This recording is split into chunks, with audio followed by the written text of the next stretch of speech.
말씀은 시편 103편 1절에서 5절 말씀입니다. 읽어드리겠습니다. 내 영혼아 여호와를 송축하라. 내 속에 있는 것들아 다 그의 거룩한 이름을 송축하라. 내 영혼아 여호와를 송축하며 그의 모든 은택을 잊지 말지어다. 그가 네 모든 죄악을 사하시며 네 모든 질병을 고치시며 네 생명을 하늘에서 성량하시고 인자와 긍휼로 하늘을 씌우시며 좋은 것으로 내 소원을 만족하게 하사 내 청춘을 독수리같이 새롭게 하시는도다. 아멘.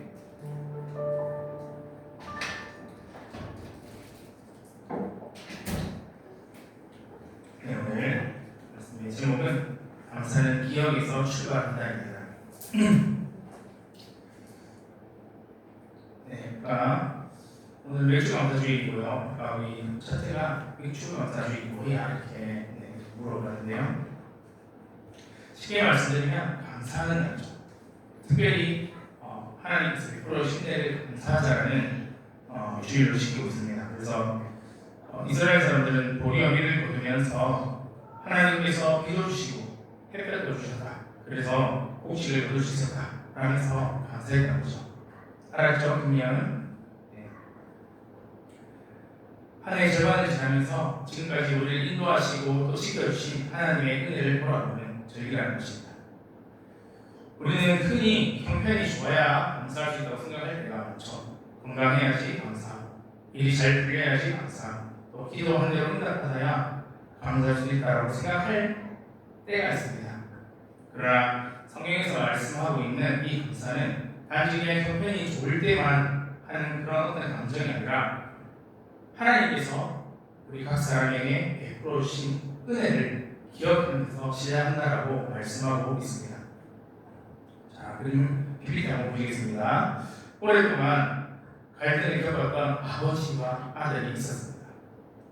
아들이 성장하면서 서로 간의 대화는 줄어들고 작은 말에도 감정이 상했습니다.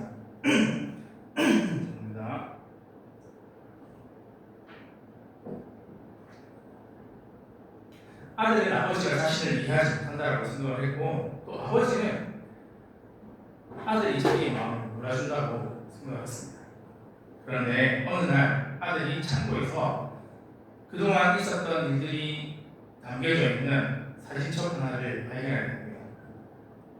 사진첩을 보니까 아버지가 아들이 태어났을 때부터 한 장씩 또 아버지가 품에 안고 있었던 모습, 기뻐하는 모습, 아이를 돌보는 모습, 아들을 목마르게 보는 모습, 그 사진들을 보면서 이 아들이 아버지가 나를 이렇게 사랑했구나, 아버지가 자기를 얼마나 사랑했는지를 깨달았습니다. 그런데 이제 문제가 최근에 아버지와 다투었던 일만을 이 아들이 생각했던 것입니다. 자신의 서운한 말을 하는 아버지, 자신의 뜻을 이해해주지 않는 것 같이 보이는 아버지. 그런 사진첩에는 어떤 일이 기록되어 있었죠? 아버지께서 아들을 향한, 아버지가 아들을 향한 많은 사랑의 그런 기억들이 사진첩에 있었던 것입니다. 아들은 이제 조용히 아버지에게 다가가 말했습니다. 아버지, 제가 잊고 있었습니다. 아버지가 저를 얼마나 사랑했는지, 돌봐주셨는지, 그리고 지금도 어떤 마음으로 저를 다루고 계신지. 물론 아버지와 아들 사이에 존재했던 그 모든 문제가 그날 한순간에 해결된 것은 아니지만 관계의 회복을 하는 아주 중요한 출발점이 되었다는 것입니다. 그 출발점이 무엇입니까? 그것은 바로 잊었던 아버지의 사랑을 다시 기억하는 것이었다는 겁니다. 여러분, 이게 바로 저의 모습이기도 하고 또 우리의 모습이기도 합니다. 하나님께서 베풀어 주신 99가지의 은혜는 잊어버리고 아직 한 가지 하지 못한 그것에 매달릴 때가 많이 있다는 것이죠. 매달리기만 하면 그래도 괜찮을 텐데 불평을 합니다. 그동안 하나님께서 나에게 뭘 해주셨나? 라고 말합니다. 참으로 이스라엘 백성들과 비슷한 모습으로 살아갈 때가 많은 것 같습니다. 이스라엘 백성이 광야에서 끊임없이 반복해서 불평한 이유가 무엇이었습니까? 하나님의 은혜를 망각했던 것입니다. 홍해, 구름 전기기둥, 물기둥, 만나와 메추라기, 반석의 물, 미네랄 워터, 수많은 기적들을 시험했지만 어려움이 생길 때마다 이때까지 베풀어 주신 하나님의 은혜를 망각했다는 것이죠. 잊었다는 것이죠. 하나님의 은혜를 잊었으니까, 하나님께서 어떠한 기적을 베풀었는지를 잊었으니까, 하나님이 전능하신 분인 것을 잊었으니까 현실의 문제들이 하나님보다 더 크게 보일 수밖에 없다는 것입니다. 그래서 본문의 다윗은 이렇게 자신의 영혼을 향해서 말합니다. 내 영혼아 여호와를 송축하라. 그의 모든 은택을 잊지 말지어다. 자기 자신을 향해서 이렇게 지금 명령하고 있습니다. 왜요? 너무나 쉽게 잊어버리기 때문입니다. 다윗은 자신의 감정이, 자신의 상황이, 자신의 마음이 좋아질 때까지 기다리지 않았습니다. 사랑하는 성도님들, 감사는요 기억에서 출발합니다. 불평은 망각에서 출발합니다. 하나님의 은혜를 기억하면 감사하게 되고요, 하나님의 은혜를 망각하면 불평하게 되는 것입니다. 그래서 본문을 보면서 다윗이 하나님께서 베푸신 은혜들을 자신의 영혼 앞에 쫙 풀어놓는 것을 같이 한번 살펴보기 원합니다. 하나님께서 나의 모든 죄악을 사하셨다. 나의 모든 병을 고치셨다. 나의 생명을 파멸에서 건지셨다. 인자와 긍휼로 관을 씌우셨다. 좋은 것으로 나를 만족하게 하셨다. 나의 청춘을 독수리같이 새롭게 하셨다. 하나님의 은혜를 하나씩 기억하자 감사와 찬양이 회복되었습니다. 맥주 감사주의를 기념하면서 본문을 통해서 우리도 하나님의 은혜를 다시 한번 기억하며, 기억에서 끝나는 것도 아니라 감사하며 또 순종하는 그런 시간이 되기를 원합니다. 하나님께서 우리들에게 어떤 은혜를 그동안 베풀어 주셨습니까? 첫 번째는 모든 죄악을 사해 주셨습니다. 103편 3절입니다. 그러나 내 모든 죄악을 사하시며, 다윗은 하나님께서 베푸신 은혜를 말하면서 가장 먼저 죄 사함에 대해서 언급했습니다. 다윗은 건강, 재물, 권력, 성공 이런 것들을 가장 먼저 이야기하지 않았던 것이죠. 다윗이 가장 먼저 기억했던 것은 하나님께서 자신의 모든 죄악을 용서하셨다는 것입니다. 우리도 보통 감사 제목들을 찾을 때 내 눈에 보이는 것부터 생각할 때가 많이 있습니다. 건강 주신 것을 감사합니다. 가족을 지켜주신 것을 감사합니다. 직장과 사업장을 지켜주셔서 감사합니다. 필요한 물건들을 공급해 주셔서 감사합니다. 자녀의 앞길을 인도해 주셔서 감사합니다. 물론 이 모든 것들이 하나님께서 주신 너무나 귀한 은혜입니다. 그러나 우리가 받은 가장 근본적이고 큰 은혜가 뭐냐? 바로 죄사함의 은혜, 구원의 은혜라는 것입니다. 아무리 건강해도 이 죄의 문제를 해결하지 못하면 영원한 생명을 얻을 수 없습니다. 세상의 많은 것들을 소유해도 하나님과의 관계가 끊어져 있다면 참된 평안을 누리지 못합니다. 사람들에게 인정받고 성공했다고 비춰질지라도 죄와 죽음의 문제를 해결하지 못하면 그것으로 영혼을 구원할 수는 없다는 것입니다. 죄가 무엇이죠? 죄는 한마디로 말하면 하나님과의 관계가 끊어진 것을 말합니다.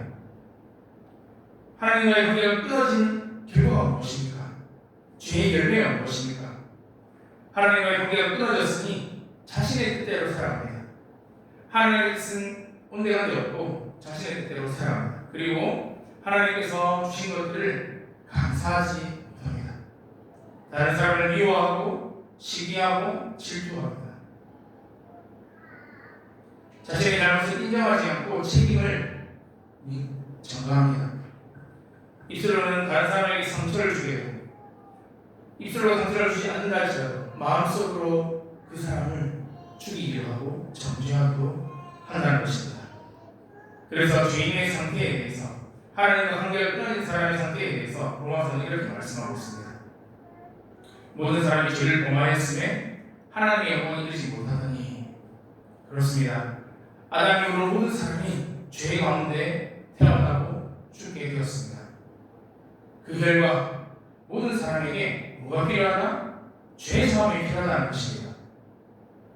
너무나 감사하게도 하나님께서는 죄 가운데 살아가는 우리를 포기하지 않으셨다는 것입니다. 죄는 구원하기 위해서 독생자 예수 그리스도를 이 땅에 보내주시고 또 죄가 없으신 예수님께서는 우리의 죄를 대신해서 십자가에 달려 죽으셨습니다. 우리가 받아야 할 심판 대신 받으셨고 우리가 흘려야 할 피를 대신 흘리셨습니다. 우리가 하나님께 버림받지 않도록 십자가에서 자신이 버림받는 고통을 감당하셨습니다. 그리고 죽음에서 부활하셨습니다. 죄와 사망의 권세를 깨뜨리시고 우리에게 영원한 생명의 길을 열어주셨습니다. 죄사함을 받은 우리가 착해서이기 때문 아니고 다른 사람보다 어렵기 때문 아닙니다. 많은 사랑과 공로를 쌓았기 때문도 아닙니다. 오직 예수 그리스도께서 십자가에서 이루신 구원의 은혜로 죄사함을 받았습니다. 여러분, 그러므로 성도가 가장 먼저 기억하며 감사해야 될 첫 번째 은혜가 뭐냐? 죄사함의 은혜, 구원의 은혜라는 것입니다. 하나님, 나의 모든 죄를 용서해 주셔서 감사합니다. 죄인인 나를 포기하지 않아 주셔서 감사합니다. 예수님을 보내주셔서 감사합니다. 십자가의 보혈로 나를 깨끗하게 해주시고 하나님의 자녀로 삼아주셔서 감사합니다. 이 고백이 가장 먼저 이루어져야 한다는 것입니다. 이 은혜를 잊지 않아야 한다는 것입니다.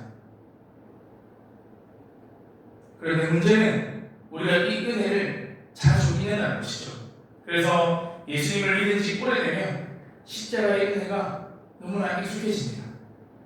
처음 복음을 들었을 때는 구원의 간격이 너무나도 컸지만 시간이 지나면서 당연하게 여겨집니다. 예배 드리는 것도 익숙해지고 찬송하는 것도 익숙해지고 말씀을 하는 것도 말씀을 듣는 것도 익숙해집니다. 그러다 보니까 구원의 은혜보다 현실적인 문제가 더 크게 보이기 시작하는 것입니다. 왜 하나님께서는 나를 사랑하신다고 하는데 내가 원하는 것은 들어주지 않는가? 왜 내가 기도하는 문제는 빨리 이루어지지 않는가? 왜 다른 사람보다 나의 삶은 이렇게 더 힘들고 어렵고 비참한가? 왜 하나님께서는 나의 형편을 조금 더 바꾸어 주지 않는가? 이런 생각이 사로잡히게 되면 우리는 이미 받았던 가장 큰 은혜를 잊게 된다는 것입니다. 사랑하는 성도님들, 우리의 모든 기도가 아직 이루어지지 않았다 할지라도 우리는 이미 가장 중요한 문제인 기도 응답을 받은 사람들입니다. 죄 사함을 받고 하나님의 자녀가 되었다는 것입니다. 우리가 세상에서 원하는 모든 것을 다 받지 못한다 할지라도 가장 귀한 것을 이미 받았다는 것입니다. 우리의 이름이 생명책에 기록되어 영원한 하나님 나라를 기업으로 받았습니다. 예수님께서도 제자들을 둘씩 짝지어 파송하시면서 제자들에게 귀신들이 자신들에게 행복한 것으로 기뻐하자 그러지 말라고 했습니다. 그것보다 더 중요한 것이 있다. 너희들의 이름이 하늘에 기록된 것으로 기뻐하라고 말씀하신다는 것입니다. 무슨 말입니까? 하나님의 자녀가 된 것으로 너희가 먼저 기뻐하라는 것입니다. 우리도 마찬가지입니다. 환경이 좋아진 것만으로 감사할 것이 아니라 나의 이름이 하늘에 기록된 것으로 기억하며 감사해야 합니다.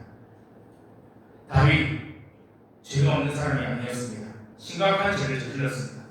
욕망에 이끌려 죄를 지었고 그 죄를 감추기 위해서 또 다른 죄를 지었습니다. 다윗으로 인해서 가정이 깨어지고 공동체가 상처를 겪었습니다. 그러나 다윗은 자신의 죄를 깨닫고 하나님 앞에 철저하게 회개했다는 것입니다. 죄는 분명히 심각합니다. 죄는 아픈 결과가 반드시 따라옵니다. 그러나 죄 사함은 우리의 죄보다 하나님의 은혜가 더 크다는 것입니다. 우리가 진실하게 회개하고 예수 그리스도를 의지할 때 그리스도의 보혈이 우리 모든 죄를 깨끗하게 하십니다. 아무리 큰 죄라 할지라도 예수 그리스도의 십자가 은혜보다 클 수 없는 것입니다. 혹시 과거의 죄 때문에, 실패 때문에 여전히 자신을 정죄하며 살아가는 사람들이 있습니까? 나는 용서받을 수 없어. 나는 이미 너무 멀리 왔어. 그러나 하나님께서는 우리의 모든 죄악을 사하시겠다고 땅땅땅 못 박으셨습니다. 우리 일부의 죄악, 네가 어제 저질렀던 죄악을 내가 봐주고 그 전에 일주일 전에 지은 죄악은 너무 커서 봐줄 수 없다. 이게 아니라 우리의 모든 죄악을 사하시겠다고 약속하신다는 것입니다. 우리의 죄를 고백하면 미구신 하나님께서, 의로우신 하나님께서 그 죄를 모든 불의에서 건져주시겠다고 하신다는 것입니다. 하나님께서 용서하신 것을 우리가 계속 붙들고 있다면 하나님을 믿지 못하는 삶을 살아가는 것입니다. 죄사함의 은혜를 기억하고 사랑하는 사람은 어떤 모습을 보입니까? 다른 사람을 대하는 태도가 달라집니다. 하나님께 어떤 용서를 받았는지를 기억하기 때문에 다른 사람에게도 긍휼과 사랑을 베풀게 되는 것입니다. 물론 용서라는 것이 잘못을 잘했다고 인정하는 것이 아니라 상처가 없었던 것처럼 행동하는 것이 아니라 상처가 있다면 서로와의 관계 속에서 회복의 시간도 분명히 필요하다는 것입니다. 그러나 용서받은 사람은 마음의 부심이 자신의 영혼을 지배하지 않도록 한다는 것이죠. 최종 심판을 하나님께 맡기고 자신이 받은 긍휼을 기억하면서 용서의 길로 두벅두벅 걸어가게 된다는 것입니다. 우리가 하나님께 수많은 죄를 용서받았음을 기억하면 다른 사람의 허물을 다하는 태도가 달라지게 될 것입니다. 다시 말씀드립니다. 여러분, 맥주감사 주일에 가장 먼저 기억해야 할 은혜가 무엇이라고요? 죄사함의 은혜, 구원의 은혜입니다. 우리가 형편없이 부족해도 우리는 이미 용서받은 사람입니다. 사람들에게 인정받지 못한다 할지라도 하나님의 자녀가 된 자들입니다. 이 땅에서 원하는 것을 다 이루지 못한다 할지라도 영원한 생명을 받았음을 기억합시다. 또 하나님께서 어떤 은혜를 베푸셨습니까? 고치시고 건져 주셨습니다.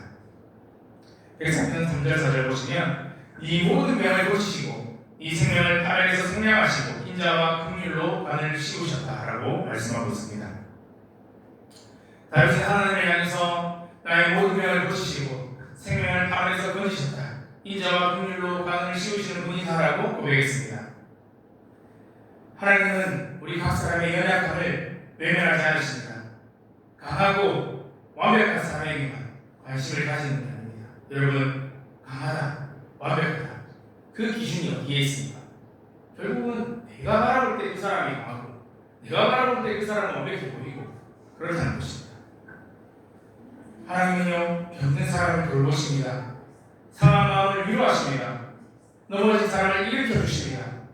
하멜의 구덩이에 빠진 사람을 건져내 주십니다.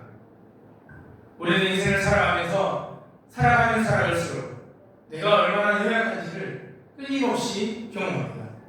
나이가 들면 들수록 더 그런 것 같습니다.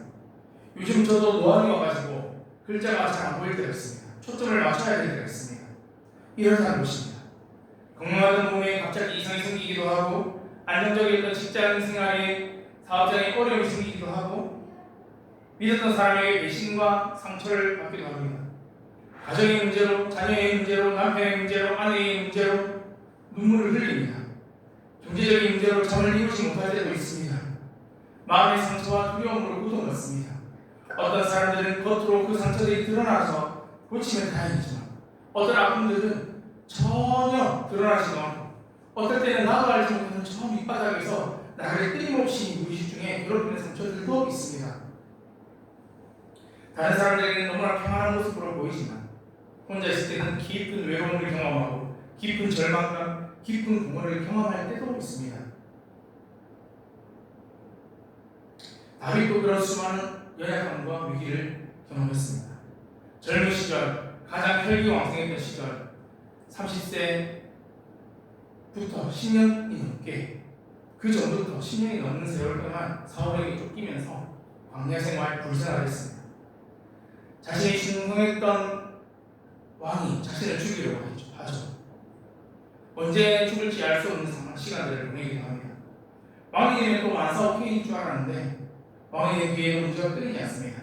전쟁이 계속 이어지고 가까운 사람에게 배신을 당하고 자녀로 인해서 큰 고통을 경험합니다. 또 자기의 아픔으로 자기의 죄로 인해서 고통을 자기도 받고 가족도 받고 공릴 수가 없는 그런 일들도 경험했다는 것입니다. 그런데 그 다윗이 하나님을 향해서 뭐라고 고백한다고요? 하나님께서 나의 모든 명을 고치셨다. 나의 생명을 파멸해서 버리셨다. 이자와 긍휼로 나에게 관을 씌우셨다고 고백한다는 것입니다. 한 번도 고통을 경험하지 못한 자의 고백이 아니라 고통 가운데 있는 자에게서 나온 고백이라는 것입니다. 다윗이 감사한 이유가 무엇입니까? 모든 어려움이 원하는 방식으로 해결되었기 때문인가요? 아닙니다. 어려움이 있었지만, 고통이 있었지만, 아픔과 상처가 있었지만 자신을 놓치지 않고 계시는 하나님이 있음을 믿었기 때문입니다. 여러분, 하나님께서는 우리의 질병을 고치는 분이십니다. 병들었을 때 기도해야 됩니다. 하나님께서는 의사와 간호사, 약과 수술, 상담과 재활 등을 통해서 우리를 치료하기도 하십니다. 종종 사람의 설명으로는 이해할 수 없는 방법을 고치기도 하십니다. 그러나 우리가 주의해야 될 것이 있습니다. 믿음이 좋다고 해서 모든 질병이 즉시 내가 원하는 때에 낫는 것이 아니라는 것입니다. 간절히 기도해도 오랫동안 질병을 치료받아야 될 수 있습니다. 간절히 기도해도 오랫동안 치료받았던 질병이 낫지 않을 수도 있다는 것입니다. 예수님을 잘 믿는데 평생 동안 죽을 때까지 질병 가운데 있는 자들을 우리가 어떻게 바라봐야 되겠습니까? 모든 병을 고치신다. 이 말씀을 어떻게 이해해야 되겠습니까?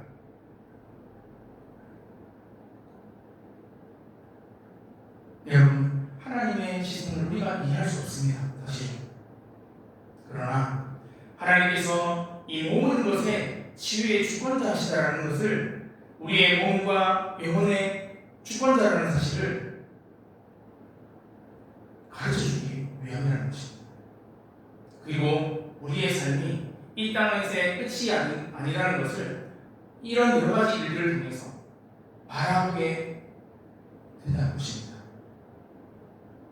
궁극적으로는 회복시키시는 것입니다. 부활에 따른 질병과 고통이 사라질 것입니다. 눈물과 죽음이 더 이상 있지 않을 것입니다.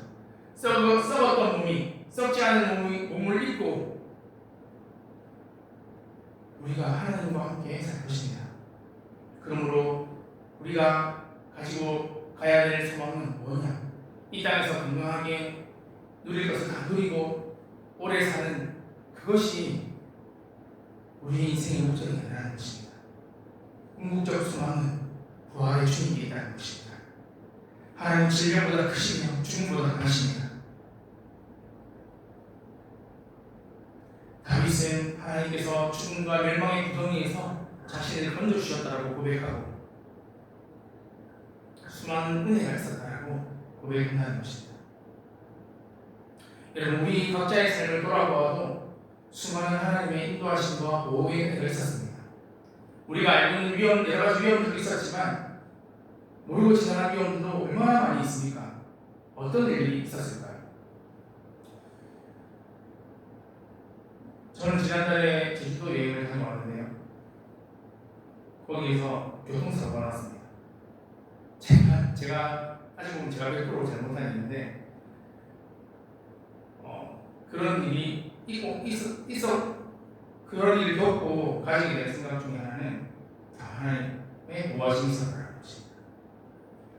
또 2024년도에 편도수술을 하고 편도수술을 하기 전에 어떤 진단을 받았냐, 이 시기를 제대로 버티지, 그러니까 이 시기에 편도수술을 해야 될 것을 알지 못했다면 저는 지금 여기서 설교를 못하고 있을 수도 있습니다. 그 일이 있고 지금 또 2주 전부터 목이 상태가 좋지 않아서 부도염 약을 먹고 있는데요. 여러분, 이런 일이 저와 개인적으로 겪으면서 드는 생각은 정말 건강한 것이 하나님의 은혜고 아픈 것도 하나님의 인도하심을 구하는, 하나님의 보호하심을 구하는 은혜가 된다는 것을 깨달았습니다. 그런데 아프지 않으면 우리가 이런 것들을 기억하지 못할 때가 많이 있다는 것입니다. 또 한 사람의 전화를 통해서, 내가 아는 사람의 전화를 통해서 위로를 받을 때도 있습니다. 수요일에 길법교회 최은원 목사님 갑자기 연락이 왔습니다. 그리고 연락이 와서 그냥 궁금해서 전화했습니다라고 하는 거죠. 시간이 들수록, 나이가 들수록 정말 아는 사람의 숫자가 급격히 줄어드는 것 같습니다. 그런데 또 그 일을 통해서도 하나님께서 그렇게 또 위로를 해주셨습니다. 그리고 저도 이제 위로가 필요한 사람에게 전화를 걸었지만, 지난주에 말씀드렸던 것처럼 암이 걸리신 분이 있어가지고 암 치료를 받고 계신데, 전화를 드렸는데 한 3번 정도 전화를 드렸는데 전화를 받지 않으시더라고요. 그래서 또 회복을 위해서 기도하고 있습니다.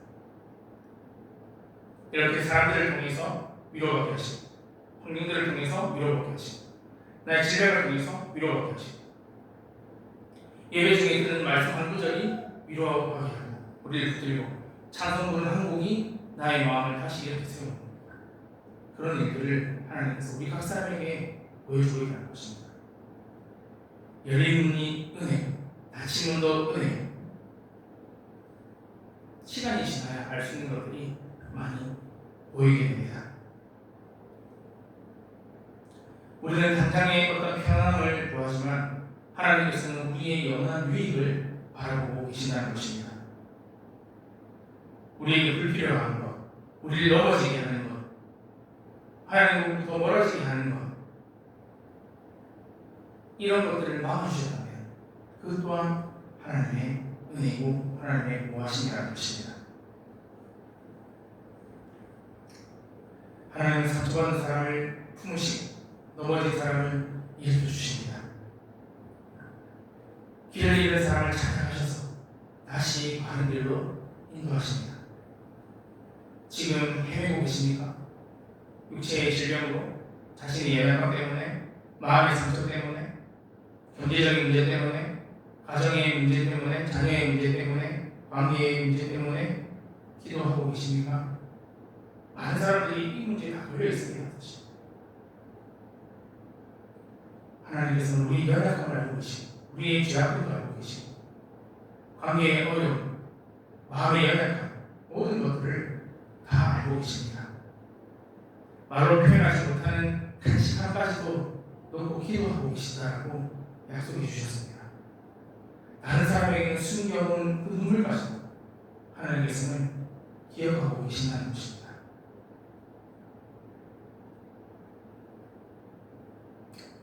폭풍이 일어나지 않는 것만이 은혜가 아니라 폭풍 속에서도 내가 침을 흘리지 않도록 붙들어 주시는 것도 은혜라는 것입니다. 눈물을 흘리지 않는 것만이 은혜가 아니라 눈물을 흘릴 때에 우리 곁에서 함께 울어주시는 분이, 위로해 주시는 분이 하나님이심을 만나는 그것도 은혜라는 것입니다. 지난 상반기를 돌아봅시다. 예상치 못한 일들도 있었고, 마음이 아픈 일도 있고, 또 자녀가 아픈 일도 있었습니다. 포기하고 싶은 순간들도 있었을 것입니다. 그러나 우리는 오늘 이렇게 예배의 자리에 나와서 함께 하나님을 찬양하고 말씀을 듣고 있습니다. 은혜입니다. 우리가 아침에 일어날 수 있어서 나온 것입니다. 하나님께서 깨워주셔서 건강을 주시고 정신을 차리게 해주셔서, 여러분 그것도 은혜입니다. 그러므로 이렇게 감사합시다. 하나님, 알지 못하는 위험에서 지켜주셔서 감사합니다. 병들었을 때의 치료의 길을 열어주셔서 감사합니다. 마음이 무너졌을 때 사람을 통해서, 말씀을 통해서, 환경을 통해서 붙들어주셔서 감사합니다. 내 힘으로 버틸 수 없을 때 돕는 자를 붙여주셔서 감사합니다. 이 모든 여러 가지 문제들을 없애주지 않으셨지만 문제 속에서도 무너지지 않고 하나님의 옷자락이라도, 예수님의 옷자락이라도 붙잡게 해주셔서 감사합니다. 죽음을 지날 때에 홀로 두지 않으셔서 감사합니다. 여러분, 제가 아까 암으로 고생하는 분 말씀을 드렸지만 그분은 제가 기도하고 있다는 걸 알까요? 저는 다른 사람에게 들었거든요. 그 이야기를. 그분은 제가 기도하고 있다는 걸 알까요? 물론 알 수도 있고 모를 수도 있습니다. 그냥 그런데 모른다고 한다면 정말 만약에 그분이 나오시면 암으로부터 해방되시면 제 기도도 지분이 있지 않겠습니까? 제가 저의 일을 나타내고자 하는 것입니다. 이렇게 우리는 누군가의 이름 모를 분의 기도를 통해서 제가 이 자리에 서 있다는 것을 말씀드리고 싶다는 것입니다. 또 다른 누군가는 또 다른 위해서 기도하고 있습니다. 여러분 그 사실을 잊지 마시기 바랍니다.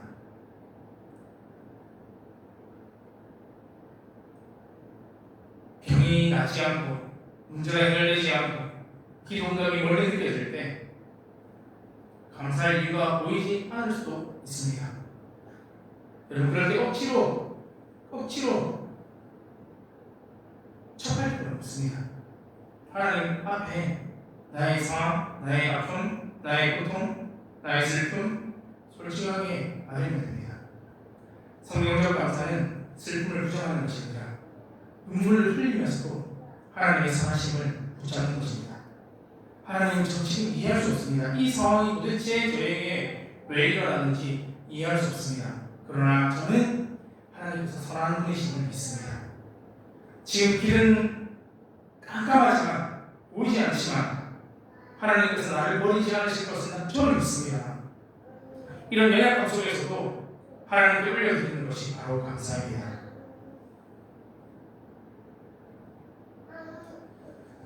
세 번째입니다. 우리가 어떤 은혜를 받았습니까? 좋은 것으로 채우시고 새롭게 하십니다. 제가 지금 두개역 때문에 물을 간간히 맞아야 되는데 우리 좋은 것임을 또다시 느낍니다. 자, 103편 5절 말씀 보시면 좋은 것으로 너의 소원을 만족하게 하시고 너의 청춘을 도수리같이 새롭게 하신다라고 말씀하고 있습니다. 하나님께서는 좋은 것으로 우리의 소원을 만족하게 하시고 좋은 것으로 우리의 청춘을 독수리같이 새롭게 하시는 분입니다. 우리가 무엇을 먹어야 할지, 무엇을 입어야 할지, 어떤 도움이 필요한지 아신다는 것입니다. 기도하기 전에도 우리의 필요를 알고 계신다는 것입니다. 그런데 이 말씀을 그래 하나님께서 내가 원하는 모든 것을 주시는구나 라고 오해해서는 안 됩니다. 원하는 모든 것을 만족하게 하신다고 하신 것이 아니라 좋은 것으로 만족하게 하신다고 말씀했다는 것입니다. 내가 보기에 좋은 것이 아니라 하나님께서 보시기에 좋은 것으로, 하나님께서 보시기에 내가 필요한 것으로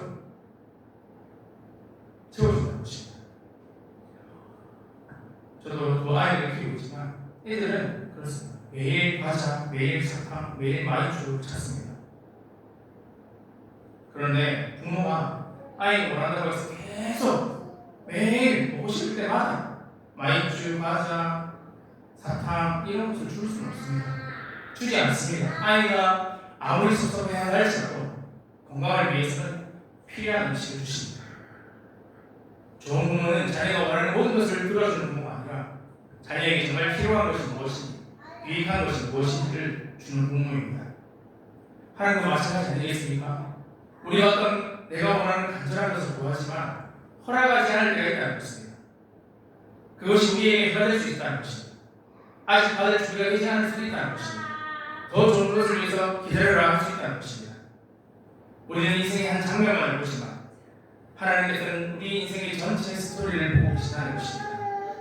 우리는 오늘의 유익만 생각하지만 하나님께서는 계속해서 영원한 유익을 생각하고 계시다는 것입니다. 우리는 평안을 가장 좋은 것으로 여기지만 하나님께서는 우리의 거룩함을 더 중요하게 생각하고 계십니다. 그러므로 하나님께서 좋은 것으로 만족하시다는 이 말씀은 내 모든 욕심을 채우는 것이 아니라 하나님의 선한 지혜와 사랑에 따라서 가장 나에게 필요한 것이 무엇인지를 알고 공부하시다는 말씀입니다. 오늘 또 하루를 시작할 수 있는 것도 은혜입니다. 이렇게 숨 쉬는 것, 걷는 것, 움직이는 것, 물을 마시는 것, 다른 사람과 대화하는 모든 것이 은혜입니다. 가족과 함께 할 수 있는 시간, 일할 수 있는 자리가 있다는 것, 쉴 수 있는 공간이 있다는 것, 예배할 수 있는 교회가 있다는 것. 저는 우리 교회가 너무 좋습니다. 이 예배당이 너무 좋습니다. 거의 매일 오는데요. 너무 좋습니다. 그냥 좋습니다. 여기 앉아서 기도하는 시간도 너무 좋고, 작은 목소리로 찬양하는 시간도 너무 좋고, 좋습니다. 여러분, 우리에게 익숙한 것은 있지만 당연한 것은 없습니다. 어제 누렸다고 해서, 어제 걸었다고 해서 오늘 당장 걸을 수 있는 것도 아닙니다. 제가 최근에 부두염을 계속 하는데요. 부두염을 걸리고 목소리가 안 나오는 겁니다. 제가 순간 어떤 고민이, 어떤 걱정이 되냐면, 와, 목사가 목으로 살아가는 사람인데 목소리가 안 나오네. 어떡하지? 순간 첫 번째로 하나님께 기도는 했지만 당장 하나님께서 이것을 고쳐주실 거다라는 이 믿음 앞서 저 밑에서는 이거 고쳐지지 못하면 나는 어떻게 살고 앞으로 이거 어떻게 해야 되고, 만약에 목소리가 나오지 않는다면 수어를 배워야 되나? 그러면 우리 가정은 또 어떻게 이 가정으로서 이걸 나가야 되나? 이런 생각들이 들었던 것이죠. 여러분, 우리가 각 사람이 누리는 것들, 그 모든 것들이 당연한 것이 아니라는 것입니다. 가족과 함께하는 이 식사의 일이 너무나 평범해 보이지만 누군가에는 정말 내 가족과 한번 식사해보고 싶다, 이런 사람이 있을 수 있습니다. 사랑하는 사람의 목소리를 듣는 것이 평생의 소원인 사람도 있습니다. 얼마 전에 아프리카 나오는 애들을 봤지만 왜 하나님께서는 그 아이들을 아프리카에서 태어나게 하셨습니까? 왜 하나님께서는 우리 아이들을 이 대한민국에 태어나게 해서 이렇게 자유를 누릴 수 있도록 해주셨습니까? 여러분, 만약에 우리가 1950년대에 태어났으면 우리에게 자유가 있었겠습니까? 북한에 살았으면 자유가 있었겠습니까? 하필 대한민국에 자유가 넘치는 곳에서 살도록 해주신 것, 은혜입니다. 당연한 게 아닙니다. 은혜입니다. 특별한 어떤 사건 속에서 하나님의 은혜를 발견하는 것이 아니라, 감사는 평범한 일상 속에서 얼마든지 발견할 수 있는 것입니다.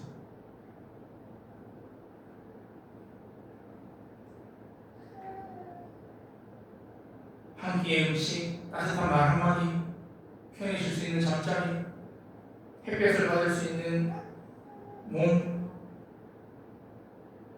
하나님의 은혜를 얼마든지 우리가 발견할 수 있다는 것입니다.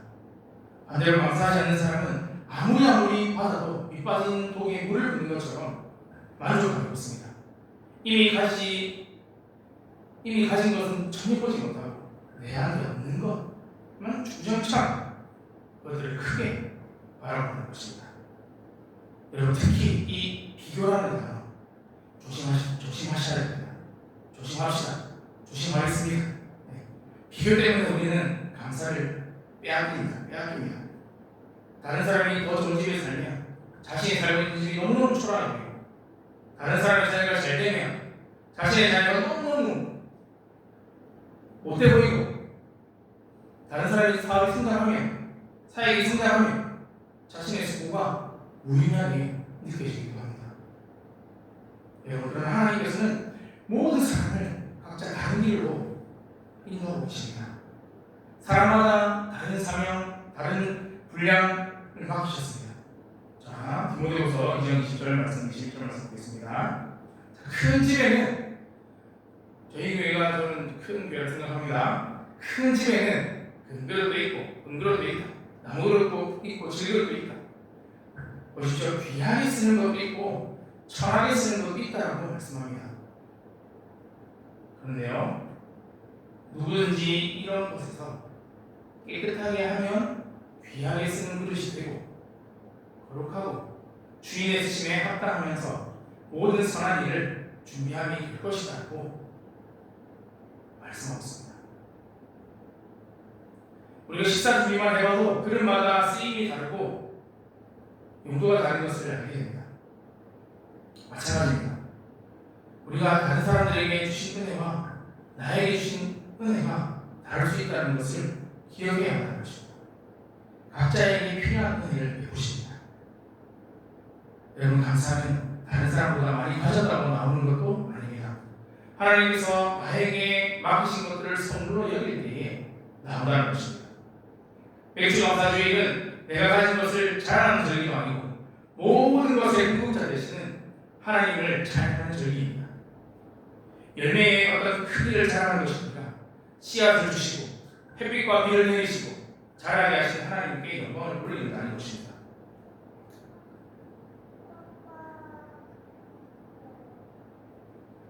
독수리처럼 새롭게 하신다. 생물학적 나이가 젊어진다는 것이 아니라 쇠약해져 있는 영혼에게 새로운 힘, 새로운 소망을 주신다는 말씀이지. 사람의 나이가 젊어도 영혼이 지칠 수 있고 사람의 나이가 많아도 영혼이 청년처럼 생생할 수 있다는 것입니다. 하나님 주신 사명과 소명을 붙들고 살아갑시다. 독수리는 높은 곳을 향해서 날아오릅니다. 땅의 장애물에만 묶여있지 않고 바람을 타고 하늘을 날아올라갑니다. 여러분, 우리가 땅에 있는 이 삶의 문제만 바라보면 쉽게 지치게 됩니다. 그러나 하나님을 바라보며 날아오를 때에 새로운 힘을 얻게 된다는 것입니다. 상황이 지치바뀌지 않아도 상황을 바라보는 시선이 달라질 수 있습니다. 현실을 부정하는 것이 아니라 현실을 부정하는 것이 아니라 현실보다 크신 하나님을 바라보자는 것입니다. 우리가 지치는 것 중에 하나는 모든 것을 내 힘으로 하기 때문입니다. 가정을 내 힘으로 지키려고 합니다. 자녀를 내 뜻대로 변화시키려고 합니다. 직장과 사업을 내 능력으로 유지하려고 합니다. 교회와 사역의 일도 내 열심으로 이루려고 합니다. 그러다가 계획대로 되지 않으면 낙심하고 이거밖에 안 되죠. 정지합니다. 여러분, 우리가 이 모든 것들을 책임질 수는 없습니다. 우리가 씨를 뿌리고 물을 줄 수는 있지만 자라게 하시는 분은 하나님이십니다. 부모가 자녀를 사랑하고 말씀으로 양육할 수 있지만 자녀의 인생을 전체를 통제할 수 없습니다. 하나님도 결혼을 하면 부모를 떠나라고 말씀합니다. 하나님과 1대1 관계를 잘 맺어갈 수 있도록 우리가 연구해야 한다는 것입니다. 우리에게 맡겨진 일에 최선을 다해야 하지만 미래는 하나님께서 책임진다는 것입니다. 그러면 아무것도 안 해도 되겠네? 아니죠. 그 말이 아니죠. 믿음 아무것도 하지 않는 것이 아니라 자신이 해야 할 일에 충성되게 하고 결과를 하나님께 맡기는 것입니다. 하나님, 제가 할 일에는 제가 최선을 다하겠습니다. 그러나 결과는 주님께 맡깁니다. 제가 알 수 없는 일을 주님께서 하십니다. 제가 원하는 것보다 더 좋은 것이 무엇인지를 잘 아시는 주님을 제가 신뢰합니다. 저도 맡기고, 자녀도 맡기고, 사역도 맡기고, 사업도 맡기고, 일도 맡겨야 된다는 것입니다. 이렇게 맡길 때에 우리의 영혼이 새로워질 수 있다는 것입니다. 결과에 매이지 않기 때문에.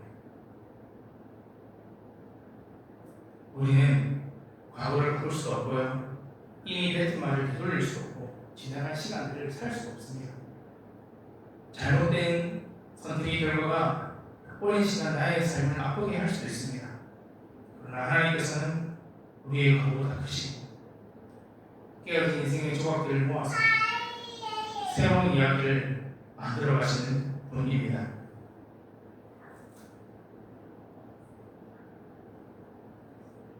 모세는 자신의 힘으로 문제를 해결하려고 했다가 광야로 도망갔고요. 베드로는 예수님을 세 번이나 부활했지만 부인했지만 하나님께서는 모세도 살리시고 베드로도 살리셨습니다. 하나님 앞에는 너무 늦은 때라는 것은 없습니다.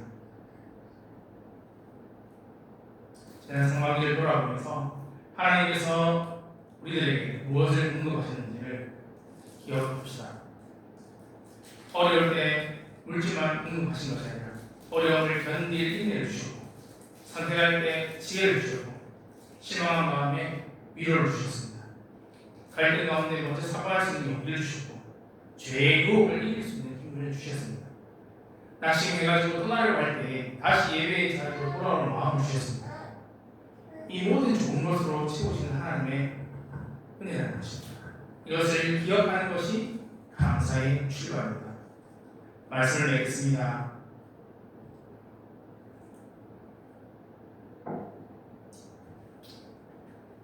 은혜를 잊으면 불평하게 되고요. 은혜를 잊으면 교만하게 되고요. 은혜를 잊으면 두려움에 빠져서 살아가거든요. 그러나 은혜를 기억하면 감사가 회복됩니다. 모든 죄악을 사하신 은혜를 기억합시다. 구원의 은혜를 가장 먼저 매일의 삶 속에서 기억합시다. 그리고 연약함 가운데 고치시고 건지신 은혜를 기억합시다. 좋은 것으로 채우시고 새롭게 하신 은혜를 기억합시다. 사랑하는 성도님들, 지금 우리가 이 자리에 있다는 것 자체가 하나님의 은혜입니다. 수많은 어려움이 있었지만 여전히 믿음을 지키고 있습니다.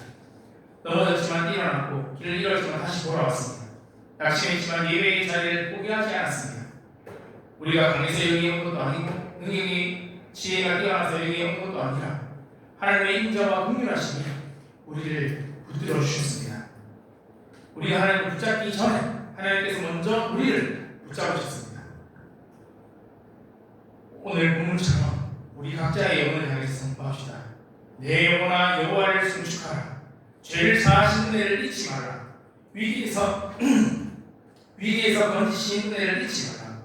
병들고 상했을 때 고치신 은혜를 잊지 말라. 날마다 먹이시고 입히신 은혜를 잊지 말라. 지치고 낙심했을 때 새 힘을 주신 은혜를 잊지 말라. 이미 받은 은혜를 헤아리며 살아갑시다. 올 상황이 붙드신 하나님의 손길을 기억합시다. 감사는 기억에서 출발합니다. 이번 한 주 모든 죄악을 사하시고 모든 병을 고치시며 생명을 파멸에서 건지시고 인자와 긍휼로 관을 씌우시며 좋은 것으로 만족하게 하시고 우리의 영혼을, 우리의 청춘을 목소리같이 새롭게 하시는 하나님의 은혜를 기억합시다.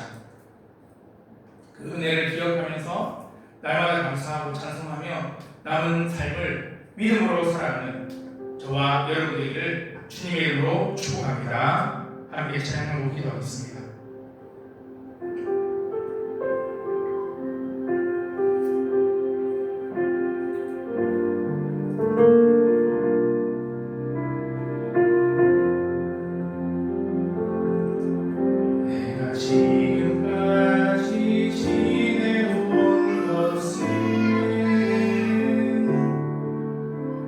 주의 은혜라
나에게